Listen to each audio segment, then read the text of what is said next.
Oh, Jesus died and rose again, and that it will be the same for those who have died in Jesus. God will bring them to. Thank you, Jesus. Thank you, Jesus. Thank you, Lord. So,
collection nke a ga-eji wee na-ebupụli Alexander Mass okwemi ya na-eche ọjị nwanyị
n'afọ ndị ụka St. Paul Ibuzor anyị na-ebu ya na LGA iwe na-ebupu mas na-eche ọjị. I, on behalf of the family of late Alexander, Onyebuchi Patrick, Onyia, want to thank everybody that is attendant here, and I pray that may the good Lord bless all of us, give us long life and prosperity. May we see our great-grandchildren and also have enough money to take care of ourselves at old age. May this is my wish, and I know this is the wish also of my family, through Christ our Lord.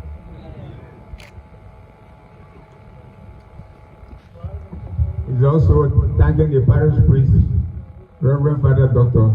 Godfrey Ole, then asking the people that celebrated the Mass to sit for a while after the Mass.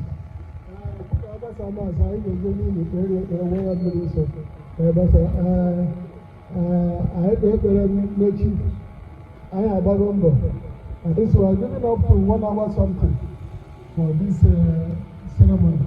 1 hour plus. So I ask you bye bye. Bye-bye, guys, here. The Germans will say, Auf Wiedersehen. We are just saying bye-bye. We know we'll see you again in heaven. Oh, bye-bye, we see you bye-bye. Kanyeriariro. Usefu Achukwu. Onye nke nwa ya hapụrụ anyị sakramenti nke ahụ ya nri nke ndị ije biko were ebere mee ka nwanne anyị nwoke bụ Alexander Onyebuchi Patrick onye site na so na agbamume nweta nri nke ụwa nke a nwetakwa ike iso onye na ndị Kristi kwadobere anyị n'eluigwe site na Kristi dewere anyị onye nwe anyị na onyere unu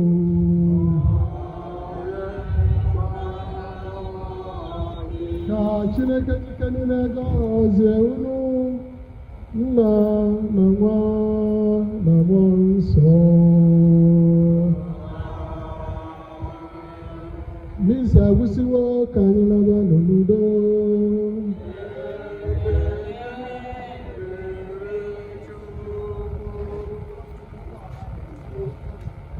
Ka anyị gọzie enyi.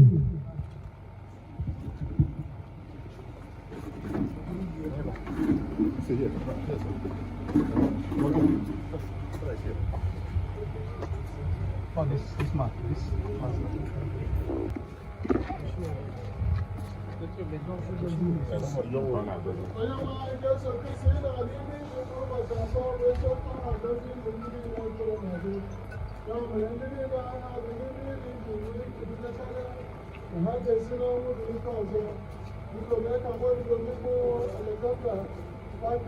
Alexander Onyebuchi Patrick, Onyia, weekend on the meeting cars, you can understand. One on I have done is a military wedding. You don't wait for traditional one. Therefore, we can so now we is a building naming the women in the Nazi.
Senator